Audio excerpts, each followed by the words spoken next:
I never planned to stay in Chiang Mai this long.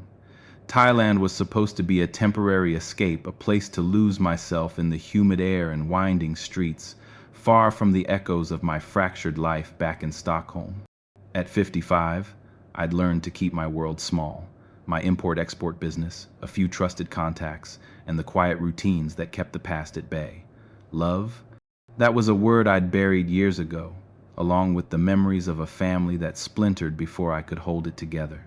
But then, on a rain-slicked evening at a nondescript bus stop near the old city walls, I saw her for the first time. She was standing there, umbrella in hand, her posture straight but weary, like someone carrying more than just the weight of the day. Our eyes met briefly, nothing dramatic, just a polite nod between strangers, waiting for the same red song theme. I didn't think much of it. Why would I? I was here to disappear, not to connect. The second time, a few days later, the coincidence felt like a quirk of fate, but I dismissed it.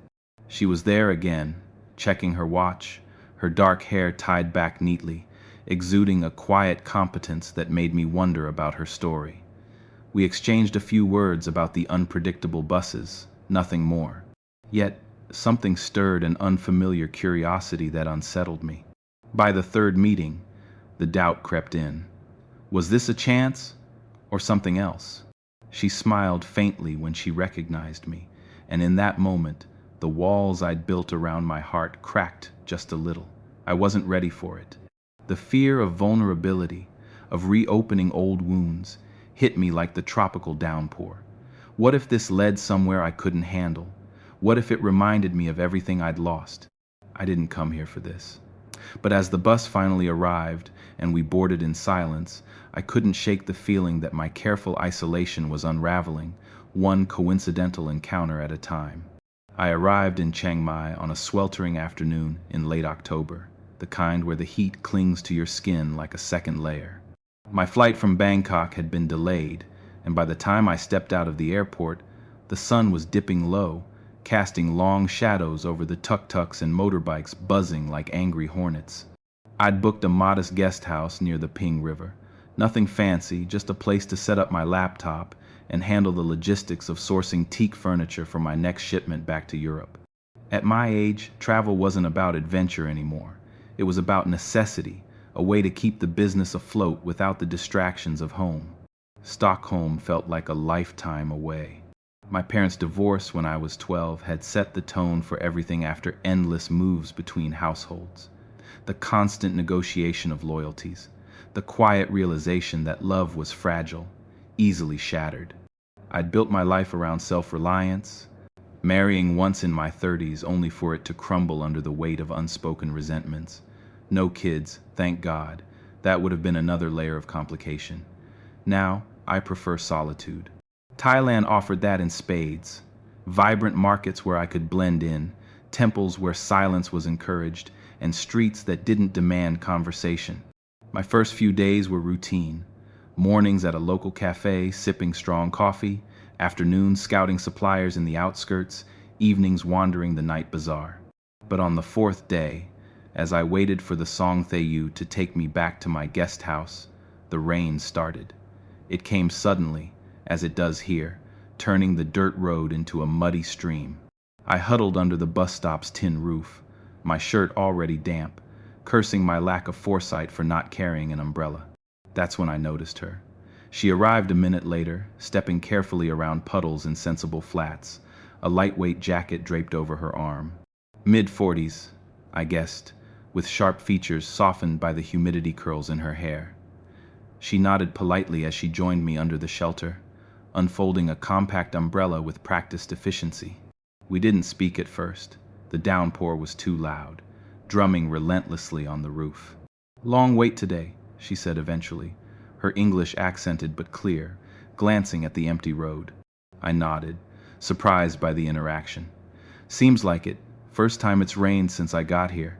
She smiled faintly, not the broad, tourist-welcoming grin I'd seen from vendors, but something more reserved. "Welcome to Chiang Mai. The rain comes and goes like old friends, unpredictable." There was a warmth in her voice, but guarded, like she was used to keeping conversations light. I introduced myself awkwardly, Marco Bianchi, here on business. She replied with Kanya, no last name, and mentioned she worked at a hotel nearby. Guest relations, she said, which explained her poise. The Song Thieu arrived, splashing water as it pulled up. We boarded together, sitting across from each other in the open-air truck bed. The ride was bumpy, the city lights blurring through the rain-streaked plastic curtains. I caught myself glancing at her, her hands folded neatly in her lap, her gaze fixed on the passing temples. There was an air of independence about her, something that resonated with my own guarded nature. But why did it matter? I wasn't here for connections. Still, as we parted ways at my stop, her quiet, safe travels lingered in my mind. The next encounter was 2 days later. Same bus stop, evening rush. I was there first this time, nursing a takeaway coffee. She appeared from around the corner, her work uniform, a neat blouse and skirt slightly rumpled from the day. Recognition flickered in her eyes. "You again," she said lightly, though her tone held a hint of surprise. "Coincidence," I replied, shrugging, "or bad luck with timing." We talked briefly about the traffic, the best places for authentic khao soi, nothing deep, just surface-level exchanges that felt safe. Yet, there was an undercurrent, a subtle curiosity. Who was she, really? Why did her restraint mirror my own? I pushed the thoughts aside. Emotional distance was my armor. I wasn't about to shed it for a stranger. The third time sealed it as more than chance. A week in, morning light filtering through the frangipani trees, and there she was, waiting with a small bag of mangoes from the market. For the third time, she noted with a soft laugh, "Are you following me?" I chuckled, the sound foreign to my ears. If I was, I'd be better at it. No, just poor planning on buses. We rode together again, the conversation flowing a bit easier, her sharing snippets about Chiang Mai's hidden spots, me mentioning my Swedish roots and Italian surname from my grandfather. But beneath it, hesitation loomed. My past whispered warnings, "Don't get close, people leave." She seemed equally reserved, her answers polite but never probing too far. By the time I reached my guest house, a quiet unease settled in. This wasn't romance. It was barely acquaintance. But in a foreign land, even that sparked a flicker of something I'd long suppressed. Curiosity, laced with doubt. Was I ready to let anyone in, even a little? Or was this just another fleeting encounter in a life built on transience? The days blurred into a rhythm after those initial meetings.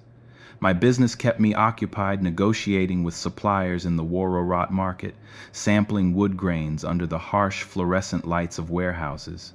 But the bus stop became an unspoken anchor, a point where coincidence morphed into quiet anticipation. I didn't admit it to myself at first. It felt foolish, this subtle pull toward a woman I barely knew. Our fourth encounter was mid-morning, the air thick with the scent of street food vendors grilling satay. Kanya arrived with a thermos of tea, her expression softer than before. "Marco," she greeted, remembering my name, which sent a small, unexpected warmth through me. We boarded the Songthae, squeezed among locals and a few backpackers. Conversation started small, the upcoming Loei Krathong festival, how the lanterns floating on the river symbolized letting go of grudges. "Have you seen it?" she asked. "Not yet," I admitted. "Sounds peaceful." "It is," she said, her eyes distant for a moment. A chance to release what's heavy. There was weight in her words, an implication of her own burdens. I wondered about them: divorce, loss? But I didn't pry. My own history taught me that questions could open doors better left closed. Over the next week, our rides coincided more often. Twice in the evenings, once early afternoon. Each time, the interactions deepened incrementally. She shared about her job at the boutique hotel near Thafei Gate, dealing with demanding guests, the satisfaction of resolving complaints with a calm word. "People come here seeking escape," she said one day, as we jostled over potholes. "But they bring their troubles with them." "Like me," I replied half-jokingly. She looked at me then, really looked, her dark eyes searching. What troubles do you bring, Marco? It was the first personal question, and it caught me off guard. I hesitated, staring at the passing rice paddies on the city's edge. A broken family, mostly. Parents split when I was young. It makes you cautious. She nodded slowly. I understand. Trust doesn't come easy after that. No elaboration from her. Just that shared acknowledgement. It hung between us, an unspoken bond. Attraction simmered beneath her graceful movements, the way she listened intently, but it was emotional, not physical. A tension built in the silences, the glances that lingered a second too long. One evening, as the sun set in a blaze of orange, we got off at the same stop near the night market. Join me for a walk? I suggested impulsively, my heart pounding at the risk. She paused, then agreed. We strolled through the stalls, the air alive with sizzling pad thai and haggling voices. No touching, no flirtation, just companionable quiet. She pointed out a vendor selling handmade silk scarves, explaining the traditional patterns. I bought one on a whim, not for anyone specific, but the act felt symbolic. As we parted, her "Good night, Marco" carried a softness that stayed with me. Back in my room, I replayed it. This connection was subtle, fragile. My introversion warred with the growing pull. What if I misread it? What if cultural differences, my blunt Swedish ways clashing with Thai indirectness, ruined this budding whatever it was? Still, the next day at the bus stop, I found myself hoping she'd be there, and she was. Our talks evolved. She spoke of Chiang Mai's history, the ancient Lana kingdom, the moat that encircled the old city like a protective embrace. I shared about Sweden's long winters, the solitude of snow-covered forests. Differences emerged gently, her emphasis on family harmony, even if strained, versus my acceptance of fractures. Tension arose in unspoken ways, me wanting to ask more, her deflecting with a smile. One afternoon, rain forced us closer under the shelter. Our shoulders brushed, and neither pulled away. The electricity was there, quiet but undeniable. Yet doubt lingered. Was this real, or just loneliness amplified by exile? By chapter's end, the connection felt like a thread, thin but strengthening. Emotional walls cracked, but not broken. Romance hovered on the horizon, distant and uncertain. As weeks passed, the bus stop meetings became less coincidental. I adjusted my schedule subtly, lingering longer at suppliers to align with what I guessed was her shift end. Kanya seemed to do the same, though neither acknowledged it. Our conversations deepened, peeling back layers like the slow reveal of a temple mural under restoration. One evening, as we rode past the illuminated Doi Suthep temple on the hill, she opened up first. My marriage ended 10 years ago, she said quietly, her voice barely audible over the engine. He wanted more adventure, travel. I wanted stability. We grew apart. I nodded, my chest tightening. Mine was similar. 15 years married, but the cracks were there from the start. My family's history didn't help. I expected failure. We shared silences after that, the kind that spoke volumes. Trust built through these honest fragments, not grand gestures. No tears, no drama, just mature acknowledgement of pain. Another day, walking after the bus, she mentioned her independence. After the divorce, I focused on work. Trust issues? Yes, but it's better than repeating mistakes. I confessed my own fears. From a broken home, you learn to guard your heart, observation over action. Through these exchanges, emotional intimacy grew. Yet, no love declarations, just a slow thawing. We visited a quiet cafe once, sipping tamarind juice. She spoke of losing her father young, how it made her restrained. I shared my parents' bitter fights. Honesty bound us, silence healed. But hesitation remained. Was sharing too much? The wounds surfaced, but healing was tentative. The warmth of our growing routine began to feel fragile, like the thin morning mist that clings to the Ping River before the sun burns it away. By early December, our encounters at the bus stop had evolved into something more deliberate. I found myself lingering near Thafe Gate after meetings with suppliers, timing my departures to coincide with what I now knew was the end of Kanya's shift. She never commented on it, but her small smile when she saw me waiting suggested she was doing the same. One evening, as the sky turned the soft lavender of Chiang Mai dusk, we decided to walk instead of taking the Songthaew. The old city walls loomed on our left, ancient brick softened by centuries of rain and vines. Street vendors were setting up their stalls, the air thick with the scent of grilled pork skewers and jasmine rice. I felt bold enough to suggest dinner. "Would you like to eat together?" I asked, keeping my tone casual. "Somewhere simple, maybe khao soi near the moat." Kanya paused, her gaze drifting toward the temple lights flickering in the distance. "That sounds nice," she said after a moment. "But tonight, my sister is visiting, family dinner." It was the first time she'd mentioned family obligations directly. I nodded, trying not to let disappointment show. "Of course, another time." But the hesitation lingered in her voice, and in the silence that followed, I felt the first real crack. In Sweden, if someone wanted to spend time together, they said yes. If not, they said no. Here, the word no seemed to carry too much weight, too much risk of wounding harmony. I had read enough about Thai culture, high context, indirect, where preserving face mattered more than blunt honesty, but experiencing it felt different, personal. The next few days brought more small frictions. I asked about her weekend plans directly. "Are you free Saturday? We could go to the Saturday walking street market together." Her response was gentle. "Maybe. I have some things to do." No elaboration. In my mind, maybe meant uncertainty, perhaps reluctance. I retreated into caution, wondering if I was pushing too hard, if my Western directness was making her uncomfortable. One afternoon, we sat at a small cafe near the bus stop, sharing iced coffee under the shade of a frangipani tree. The conversation turned to expectations subtly, as always. I mentioned how, back home, people often planned dates weeks in advance, marked them in calendars. Kanya laughed softly, stirring her drink. "Here, we let things happen. Planning too much, it feels like forcing."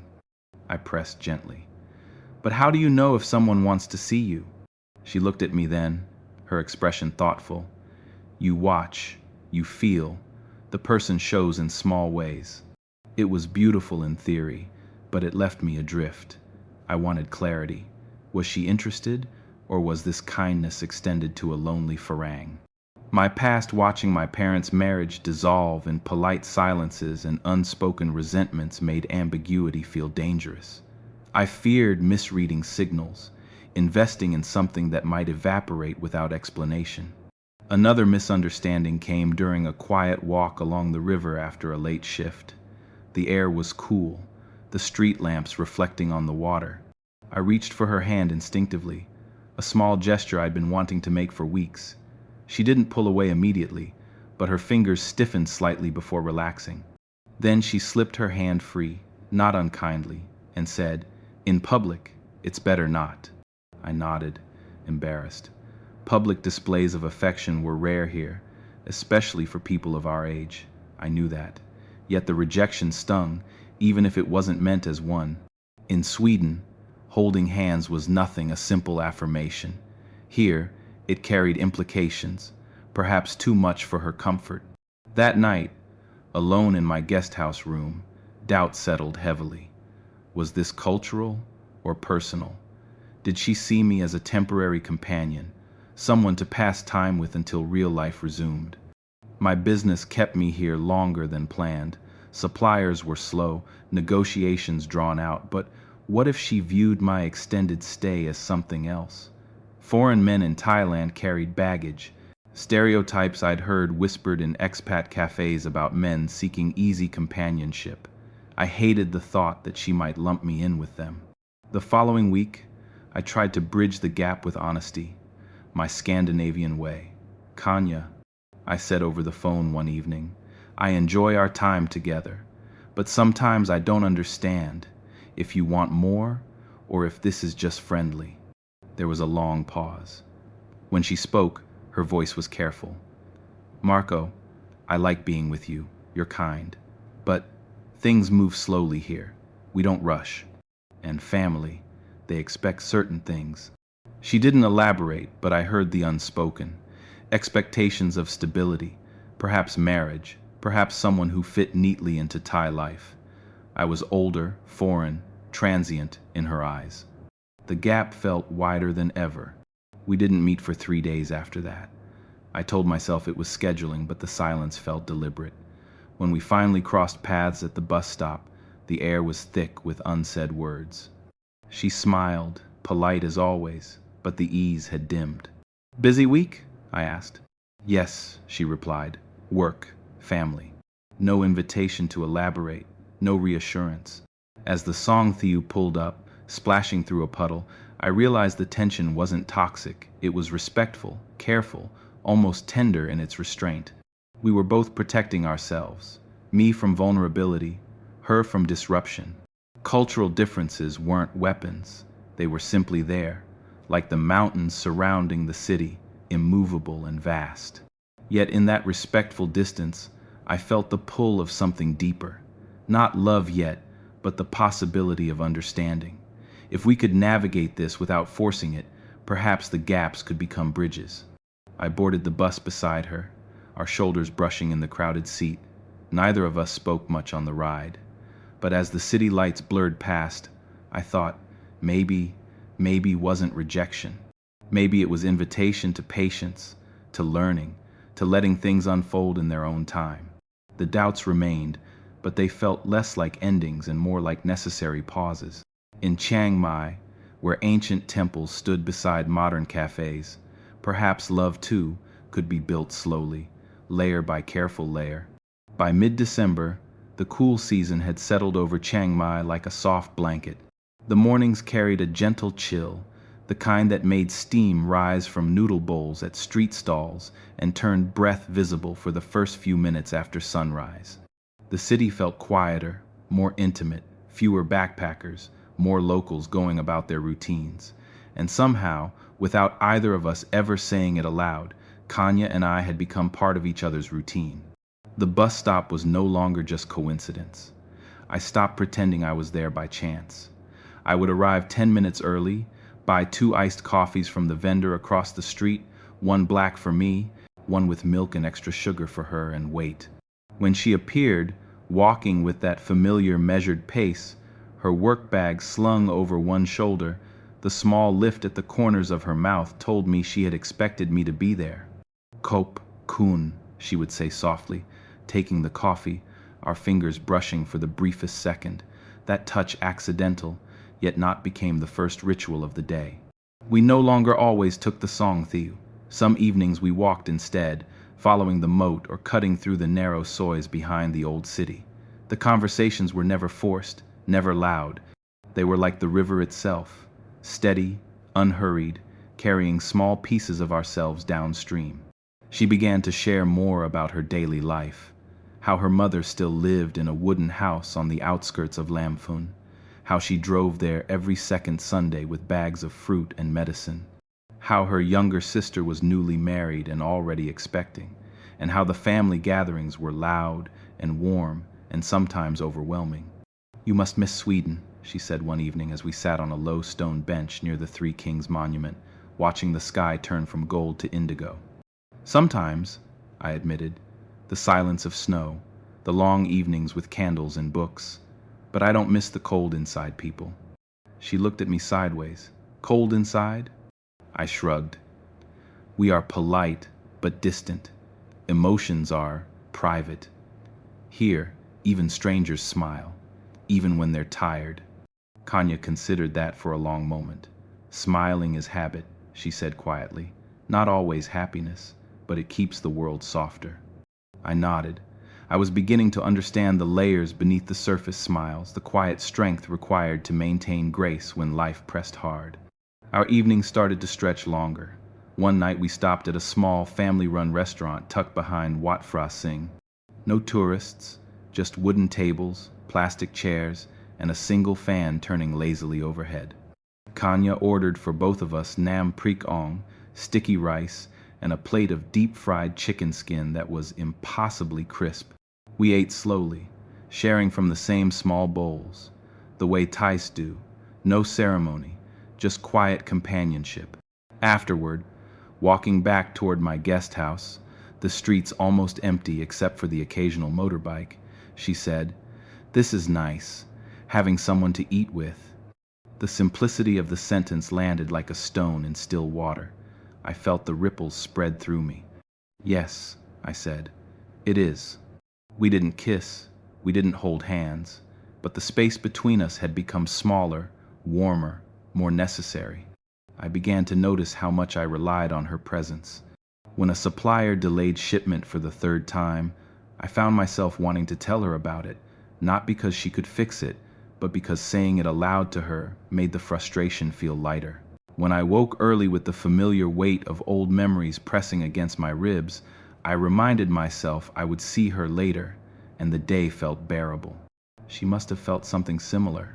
One afternoon, after a long shift dealing with a difficult European tour group, she texted me our first message outside of arranging meeting times. "Long day. Can we walk by the river tonight?" I replied immediately, "I'll be at the usual place, with coffee." When she arrived, her shoulders were tense, her usual calm frayed at the edges. We walked in silence for nearly 20 minutes before she spoke. "Sometimes I wonder if I'm too tired to keep being kind to everyone," she said. I didn't offer solutions. I just listened. "People expect me to be patient," she continued. "Always, because I'm the oldest daughter, because I work in hospitality, because I'm a woman." She gave a small, tired laugh. "And most days I can do it, but not today." I reached over and touched her elbow lightly, just a gesture of presence. "You don't have to be kind to me when you're tired," I said. "You can just be." She looked at me then, really looked, and something shifted in her eyes. Gratitude, perhaps, or recognition. From that night onward, the attachment deepened in small, almost invisible ways.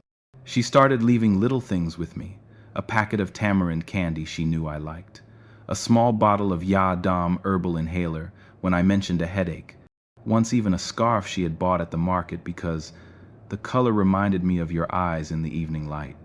I, in turn, began keeping small things for her, a bar of dark chocolate from the import shop, a bookmark with a pressed frangipani flower, once a tiny wooden elephant I had carved myself during a quiet afternoon, badly, but with effort.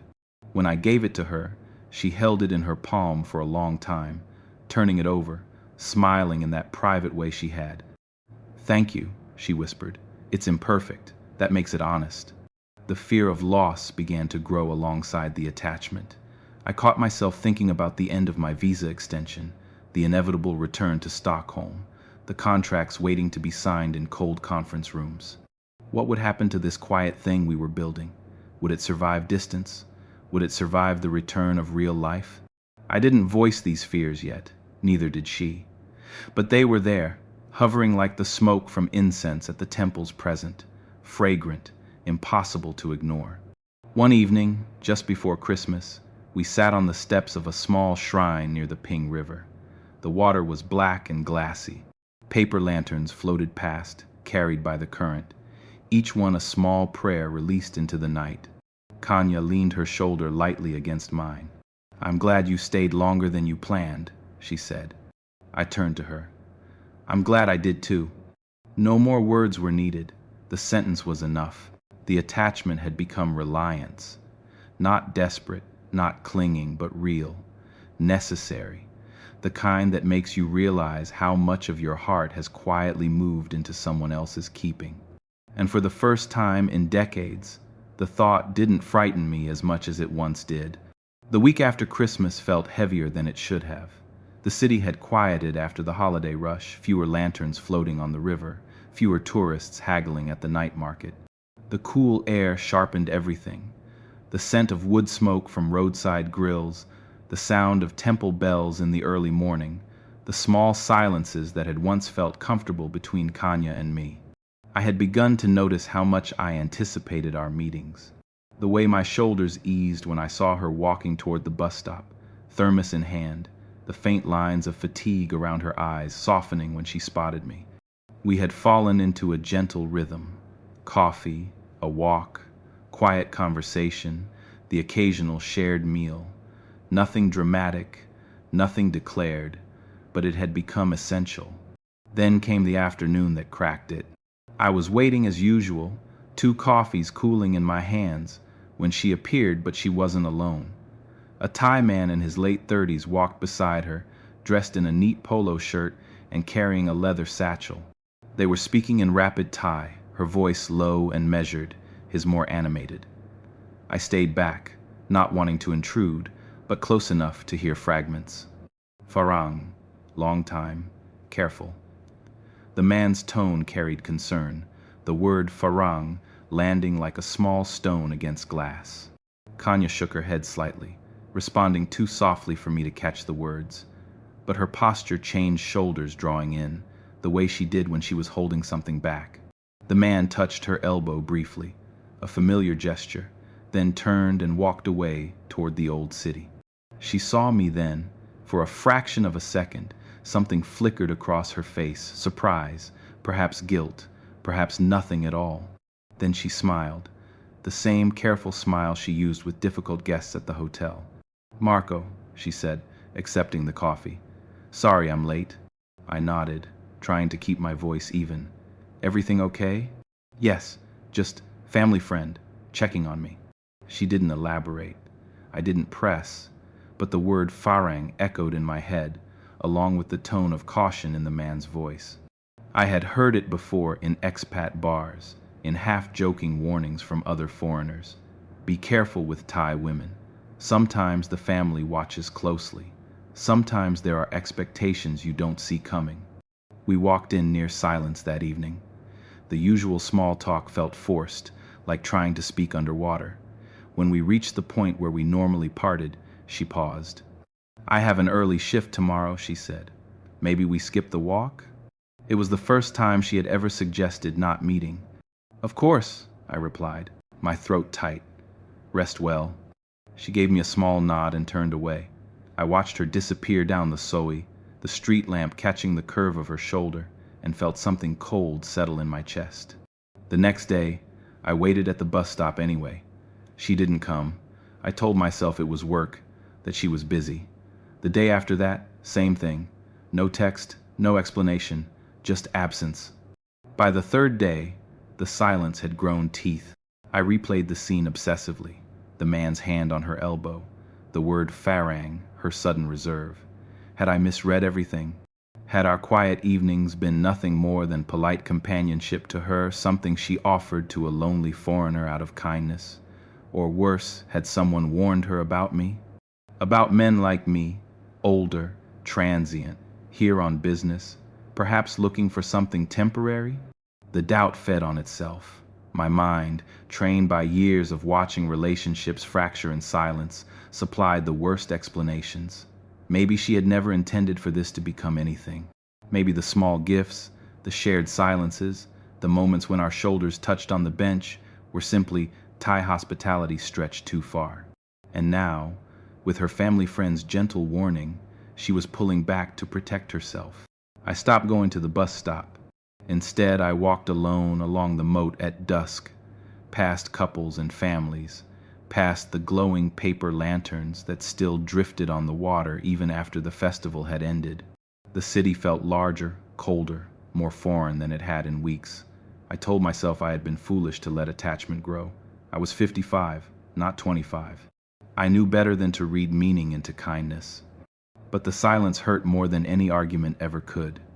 Kanya, I later learned, was suffering her own quiet storm. She had not been avoiding me out of disinterest. The man at the bus stop was her cousin's husband, a protective older brother figure who had heard rumors about the Swedish man spending time with her. In his concern, he had spoken the word farang, not as an insult, but as a reminder of the complications: distance, culture, eventual departure. He hadn't meant to wound, he had only meant to protect. But Kanya had seen my face when I overheard them. She had seen the flicker of hurt I tried to hide. And in that moment, her own old fears had risen. Fear of being misunderstood. Fear of hurting someone who had already been hurt too much. Fear that if she explained too much, she would seem defensive, needy, or worse, desperate. So she retreated. Not because she wanted to, but because silence felt safer than risking another misstep. For 4 days we did not meet. No messages, no accidental crossings at the market. The absence carved a hollow space neither of us knew how to fill. On the 5th evening, I sat on the balcony of my guest house, watching the lights of Doi Suthep flicker on the hillside. I held my phone, thumb hovering over her name. I typed, deleted, typed again. In the end, I sent nothing. The misunderstanding had done its work.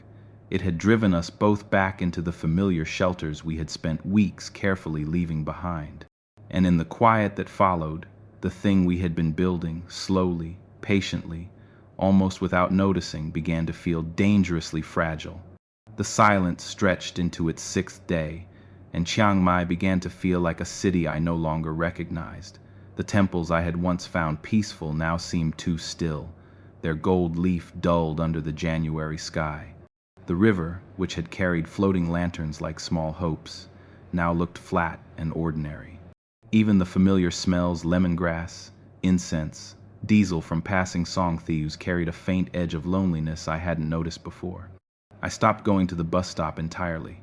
Instead, I wandered.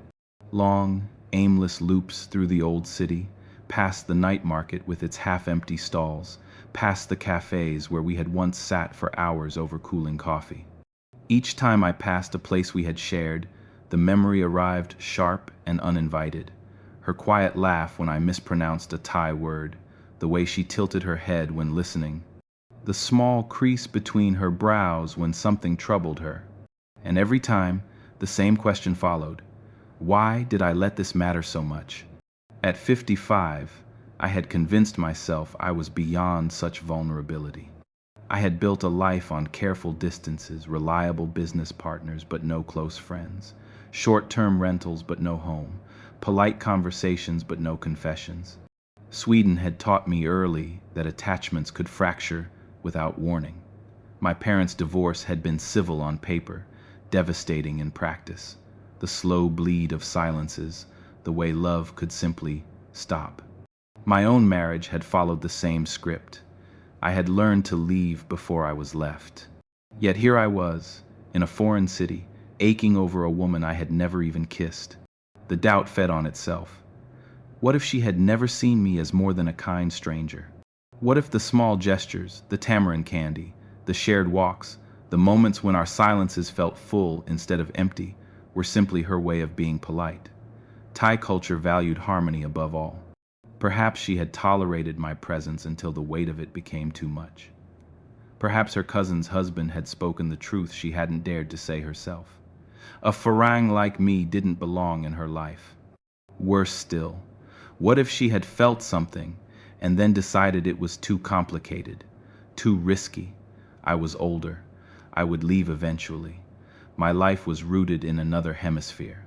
She had family here, obligations, a history that didn't include men who arrived on business visas and departed when the contracts were signed.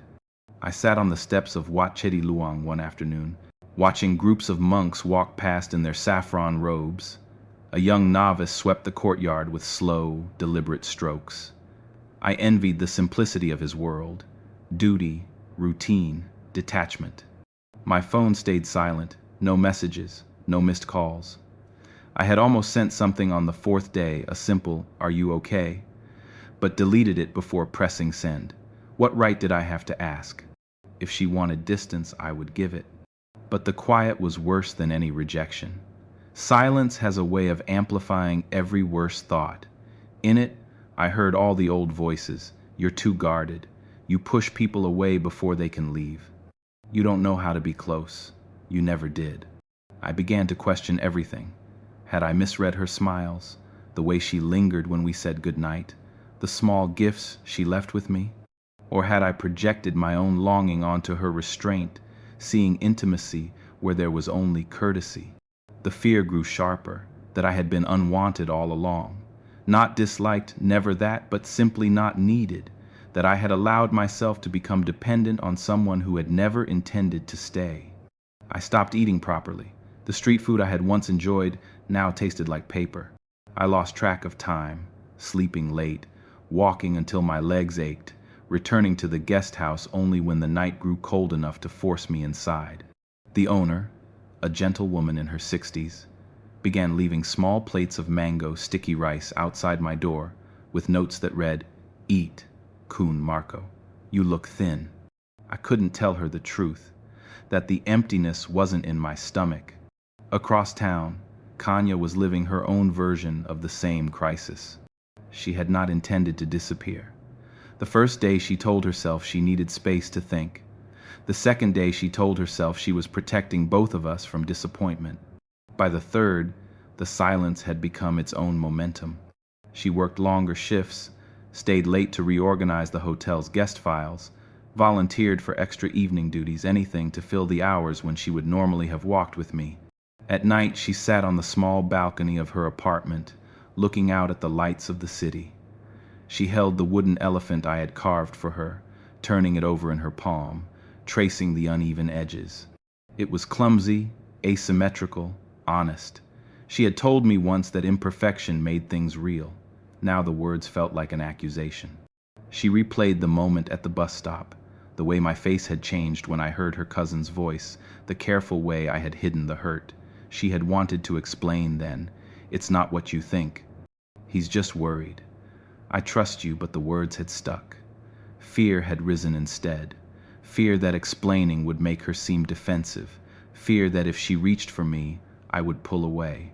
Fear that this fragile thing between us would break under the weight of too much honesty. So she stayed quiet, and each day the quiet grew heavier. She thought about her past marriage, how it had ended not with shouting, but with distance, how she had learned to protect herself by holding back, how she had promised herself never to chase someone who might leave. Yet here she was, missing a man who had never promised to stay. She wondered if I had already decided to go, if I had booked a flight back to Stockholm, if I was relieved to be free of the awkwardness. The thought made her chest ache in a way she hadn't felt in years. On the 7th evening, she walked past the bus stop alone. It was empty. The vendor who sold coffee was closing up. She stood there for a long time, looking at the spot where I used to wait, thermos in hand, eyes scanning the street for her silhouette. The relationship, if that was what it had been, felt at risk of disappearing entirely. Not with drama, not with angry words, but with the slow, quiet erosion of misunderstanding. We were both retreating into the same familiar shelters we had spent weeks learning to leave. And in the space between us, the thing we had built, small, tentative, real, was beginning to feel like something that might never recover. I lay awake that night, staring at the ceiling fan turning slow circles above me. The question was no longer whether I wanted her. The question was whether I had the courage to try again, knowing I might be turned away. And somewhere in the same city, Kanya asked herself the same thing. On the 10th of January, the sky over Chiang Mai was the pale, washed-out blue of early dry season. The air felt thinner, cleaner, as if the city had exhaled after weeks of holding its breath. I had not seen Kanya in 9 days. 9 days of silence that had carved deeper grooves in me than any argument ever could. I left the guest house late that afternoon, telling myself I was only going for a walk. My feet, however, followed a familiar path. Past the night market stalls already opening, past the old brick moat, toward the bus stop near Tha Phai Gate. I had no plan. I simply needed to stand in the place where everything had begun, as though proximity to the memory might make the absence less sharp. She was there. Kanya stood under the tin roof, alone, arms folded against the slight evening chill. She wore the same lightweight jacket she had on the first rainy evening we met. When she saw me approaching, she did not smile immediately. Her expression was careful, almost wary, like someone bracing for impact. I stopped a few paces away. "Marco," she said quietly. "Kanya." The word felt strange in my mouth after so long without speaking her name aloud. Neither of us moved closer. The street noise, motorbikes, vendors calling, distant temple chanting, seemed suddenly very far away. "I didn't think you would come here," she said. "I didn't think I would either." A long pause, the kind we used to be comfortable in. Now it felt like walking on thin ice. "I'm sorry," she said at last, "for disappearing." I exhaled slowly. "I'm sorry for assuming the worst, for not asking." She looked down at the cracked concrete between us. I heard what my cousin said, the word farang. "I saw your face change. I should have explained right then." "You didn't owe me an explanation." "I did," she said firmly, "because it wasn't about you." He was worried. "He thinks men from outside sometimes come and go. He thinks I might get hurt. He doesn't know you. He doesn't know that you stayed longer than you planned, that you waited every day with coffee, that you listened when I was tired of being kind to everyone else." Her voice cracked on the last sentence, just slightly, the first real fracture in her usual calm. I took one step closer. "I thought maybe you decided I was too much trouble, too foreign, too temporary." She shook her head. "You're not temporary, not to me." The words landed softly, but they carried weight. We stood there for several minutes, letting the admission settle. Then, almost at the same moment, we both spoke. "I missed you," I said. "I missed you," she answered. A small, rueful smile touched her mouth. "We're both very good at being quiet when we should speak." "Too good," I agreed. She looked up at me then, eyes steady. I was afraid that if I explained, you would think I was trying too hard, afraid that if I reached for you, you would step back. My marriage ended because we stopped reaching. I didn't want that to happen again, not with you. I swallowed. I was afraid too, afraid you were being polite, afraid I had imagined the connection, afraid that when I leave because eventually I have to, you would be relieved. She stepped forward, closing half the distance between us. "I won't be relieved." The space that remained felt charged, fragile, necessary. "I don't want to leave," I said. "Not yet. Maybe not for a long time. I can shift more of the business here. I've already been thinking about it. I just needed to know if there was a reason to stay." She studied my face. "There is a reason." We both took the last step at the same time. She didn't reach for my hand. Instead, she placed her palm flat against my chest, over my heart, as though checking that it was still beating. I covered her hand with mine. "I'm not good at this," I said, "saying what I feel, showing it. I've spent most of my life keeping everything inside." "I know," she whispered. "I'm the same. But we've already spent too many days apart because we were both afraid to speak." I nodded. "Then let's stop doing that." She lifted her face. "I care about you, Marco, more than I thought I could, more than I planned." "I love you," I said. The words came out steady, quiet, certain. "I didn't come here looking for this, but I found it anyway. And I don't want to lose it." Her eyes shimmered, but she didn't cry. She simply leaned her forehead against mine. "I love you too," she said, slowly, carefully, but yes. We stood like that for a long time, foreheads touching, breathing the same air, no dramatic embrace, no rush of words, just the simple, profound act of choosing each other after doubt had done its worst. Eventually, we began to walk, not toward anywhere in particular, just along the moat, under the frangipani trees. The city lights came on one by one. Somewhere a street musician played a slow lukthung melody on a hymn. The notes drifted toward us like a blessing. We talked, really talked, about what staying might look like, about her family, who would be cautious but kind, about my life in Sweden, which suddenly felt like another chapter rather than the whole book, about how we would navigate the differences, my directness, her indirectness, my need for clarity, her trust in unspoken understanding. We didn't pretend it would be easy. We promised only to try, patiently, honestly. At one point she stopped and looked at the sky. A few early stars were visible. "I used to think love had to be loud," she said. "Big gestures, grand promises. But this quiet thing we've made, it feels stronger. It is, I said. We walked until the streets grew quiet and the night air turned cool enough to make us shiver. At the corner near my guest house, she paused. Come to my place tomorrow evening? She asked. I'll cook. Nothing fancy, just us. I'd like that. She rose on her toes and kissed me, then softly, briefly, the way someone kisses when they know there will be time for more. When she pulled back, her smile was small, private, real. Good night, Marco. Good night, Kanya. I watched her walk away until she disappeared around the bend. Then I stood there a moment longer, letting the evening settle around me. Chiang Mai had never felt like home before, not until tonight. The next evening, I went to her apartment. She opened the door in a simple cotton dress, hair loose, smelling faintly of lemongrass and garlic. There were candles on the table, not romantic, just practical, because the electricity flickered sometimes. She had made gang hang lay, sticky rice, and a small bowl of fresh mango for afterward. We ate slowly, talking about ordinary things, work, the weather, the way the city smelled different after rain. After dinner, we sat on her small balcony, looking out at the lights on Doi Suthep. She leaned against me, my arm around her shoulders. It was the most natural thing in the world. There were no fireworks, no sweeping declarations, just two people in their 40s and 50s, carrying their histories, choosing each other anyway. Love, I realized, was not the absence of doubt. It was the decision to stay through it. And we had made that decision. Together,